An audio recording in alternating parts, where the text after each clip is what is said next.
60th Discourse. It was in the late evening of Tuesday, the 13th of Rajab, AH 546, that the Sheikh, may Allah be well pleased with him, said.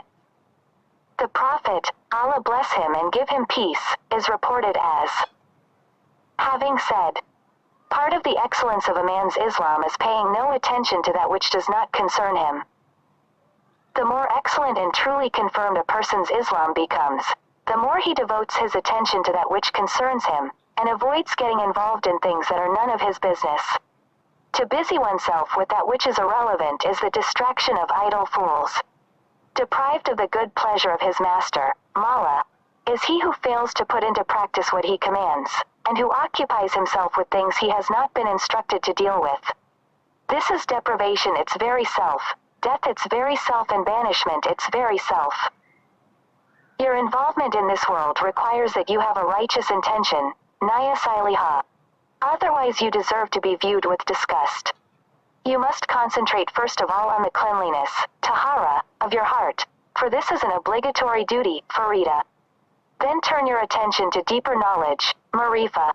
If you miss the root, your preoccupation with the branch will not be accepted of you. There is no benefit in cleanliness of the physical parts of the body combined with defilement of the heart.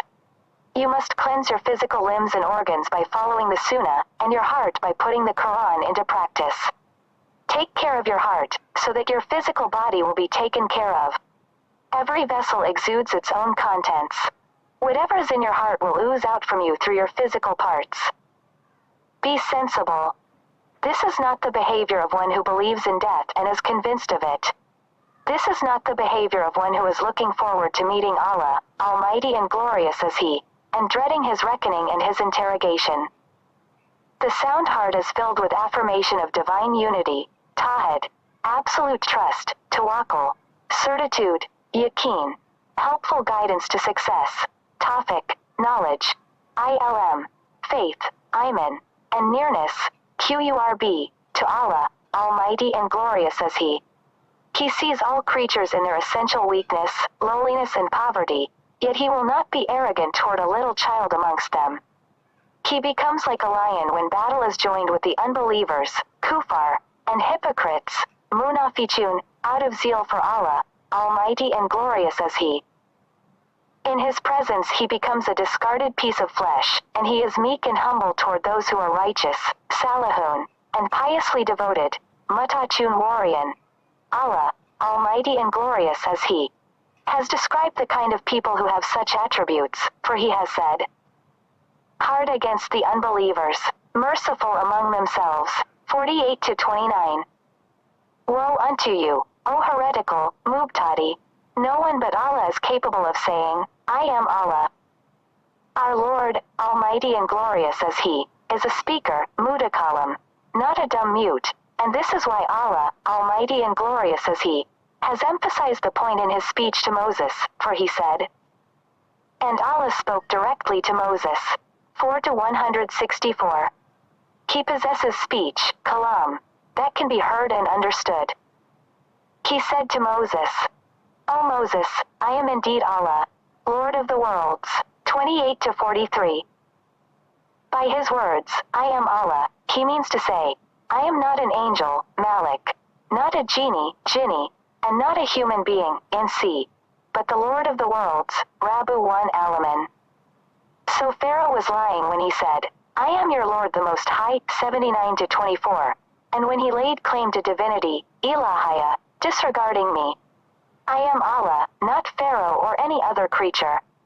When Moses fell into that agony and anguish, his faith, iman, and conviction, akan, showed through. When he fell into the gloom of night and the gloom of sorrow for the wife, on account of the agony she was suffering, Allah, almighty and glorious as He, revealed to him a light, so he said to his habits, his dependence, his strength and his material means, stay here a while, I notice a fire. 28.29. I have seen a light. My innermost being, sir, my heart, kab, my inner content, mana, and my kernel, lub, have seen a light. My predestined grace, sabika, and my guidance have come to me. Independence from creatures has come to me. Saintship, wilaya, and deputyship, khilafa, have come to me. The root, asl, has come to me, and the branch, far, has departed from me. Dominion has come to me, and the dread of Pharaoh has gone from me, and the fear has passed over to him. He bade his family farewell, committed them to his Lord, almighty and glorious is he, and moved on, for surely he would appoint a successor to him amongst them. This is how it is for the believer, Mu'min. When Allah, almighty and glorious is he, draws him close and summons him to the door of his nearness. His heart looks about to right and left, to the hack and to the front, and he sees that all avenues are blocked except in the direction of the Lord of truth, almighty and glorious is he. Then he addresses his lower self, nafs, his passions, hawa, his physical limbs and organs, jawara, his habits, ada, his family and everything he has been involved with, saying, I have spotted the light of nearness to my Lord, almighty and glorious is he, so I am moving on toward it. If I have a return, I shall come back to you. He bids farewell to all creatures, he bids farewell to everything produced, muddeth, and everything made, masnu, and he moves on toward the Maker, sani, for surely the Lord of truth, almighty and glorious is he, will take care of his wife and children and all his material means, asbab. Part of the spiritual condition, hal, is kept hidden from those who are remote, but not from those who are near, from those who hate but not from those who love. It is kept hidden from the majority, but not from the few. When this heart is sound and pure, it can hear the call of the Lord of truth, almighty and glorious is he, from each of the 6 directions, right and left, above and below, in front and behind. It can hear the call of every prophet, nabi, messenger, rasul, champion of truth, Sadiq, and saint, wali.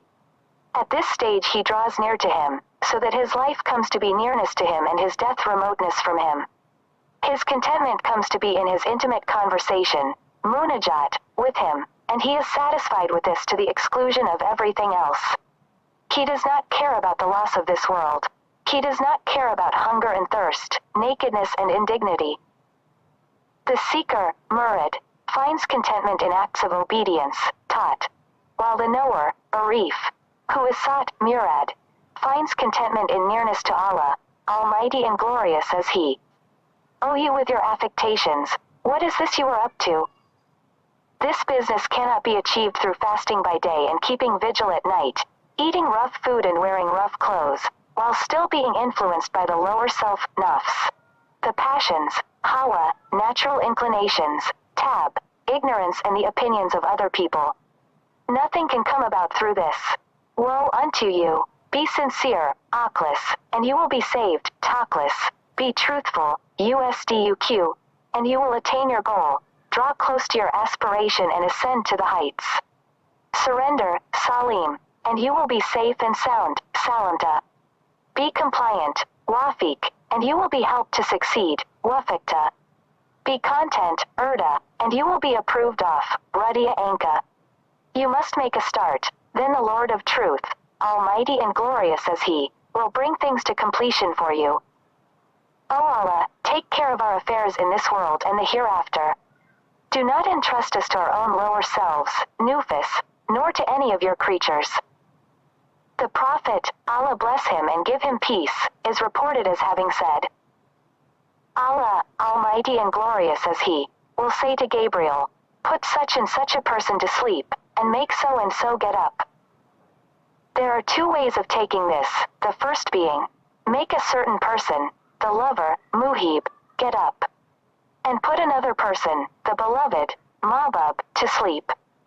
The latter has claimed that he loves me, so I must certainly examine him and put him in his proper place, until the leaves of his being with any but me fall from him. Make him get up, until the proof of his claim is established, until his love is confirmed. And put a certain other person to sleep, because he is my beloved. He has long been toiling hard. Not a trace is left with him of any other than me. His love for me has become single, and confirmed are his claim, his proof and his fulfillment of my covenant. It is now my turn to fulfill his covenant. He is a guest, and the guest is not made to serve and toil. I shall let him sleep in the chamber of my tender care, and I shall let him sit at the table of my gracious favor. I shall entertain him in my nearness, and I shall remove him from the presence of all others besides me. His affection, mawada, has proved to be genuine, and when affection is authentic, formalities are dispensed with. The other interpretation is, put so-and-so to sleep, for I dislike the sound of his voice, and make that other person get up, for I love to hear his voice. The lover becomes a loved one only when his heart is purified of everything apart from his master, almighty and glorious as he. When his realization of the divine unity, tawhid, is complete, as well as his absolute trust, tawakkul, his faith, iman, his conviction, aqan, and his direct knowledge, marifa, that is when he becomes a loved one. His suffering then departs and comfort comes to him.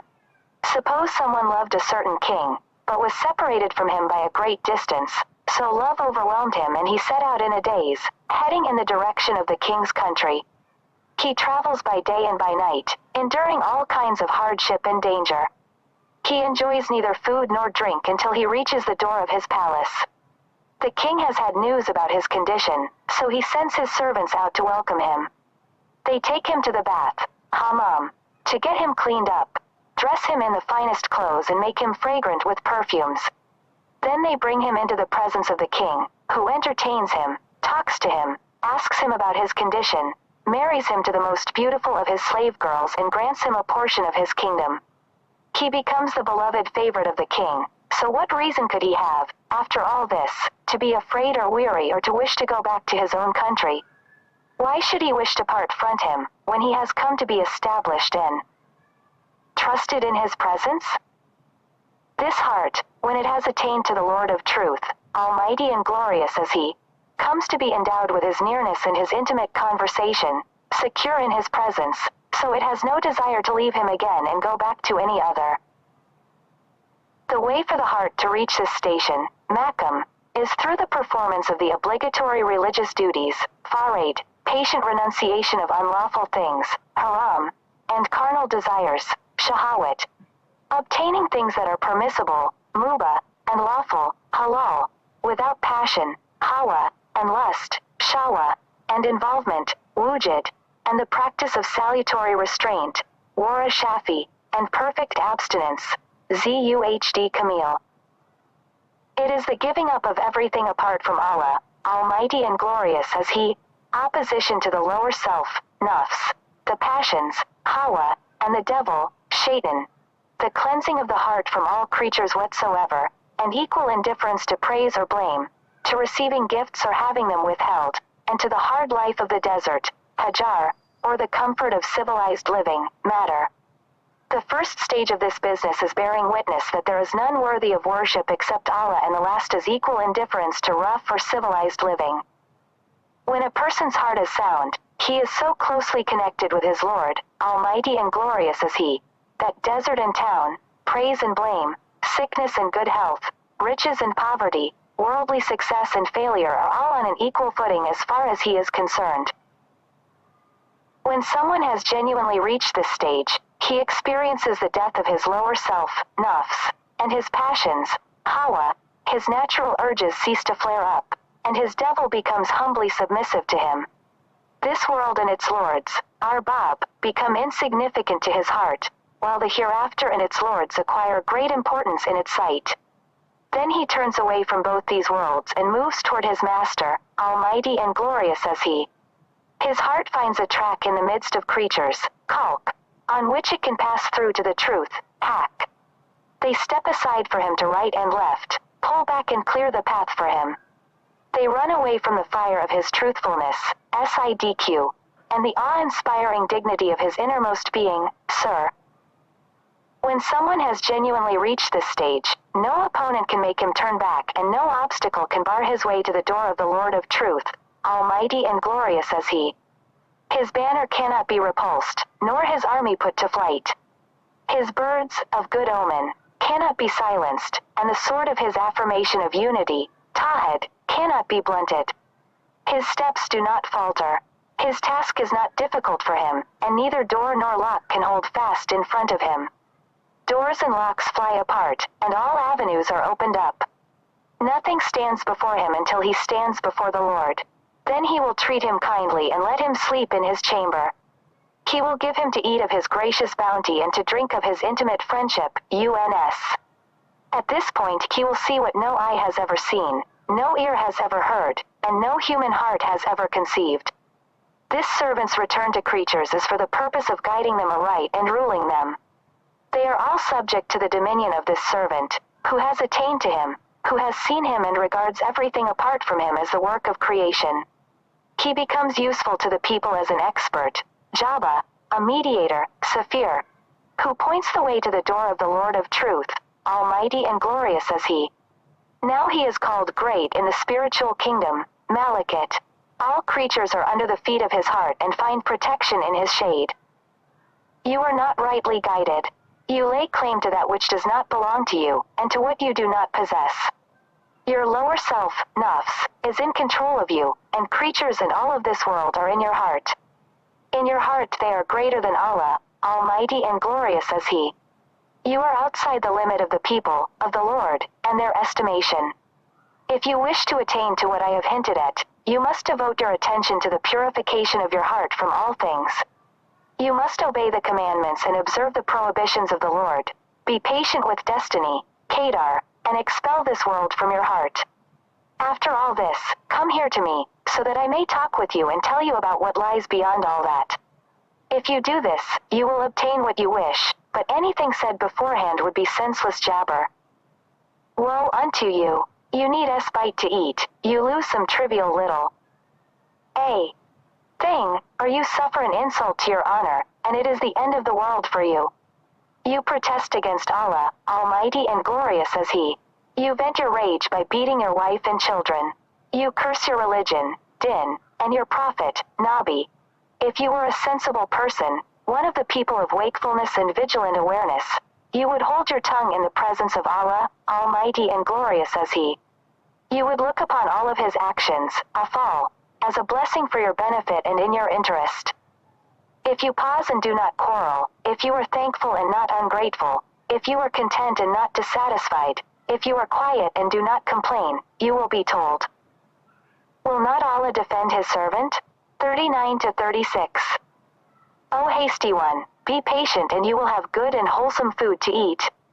You do not know Allah, almighty and glorious as he. If you really knew, Arafta, him, you would not complain about him to others. If you really knew him, you would hold your tongue in his presence. You would not demand things of him and would not pester him with your supplication, dua. No, you would rather comply with his wishes and be patient with him. Be sensible. You do not need any justification. Everything he does is beneficial. He puts you to the test to see how you will behave. He examines you to find out whether you are confident of his promise, whether you realize that he is watching you and aware of you. Surely you must realize that if the day laborer, Ruzkari, were to beg for a handout while inside the king's palace, this would amount to impudence and greediness on his part. He would be evicted at once from the palace, and would be told, this fellow needs to go begging. The faith, iman, of the believer, mu'min, cannot be complete as long as his heart still contains any cupidity, greed or importunate demand, or any creatures on whom his fears and hopes are pinned.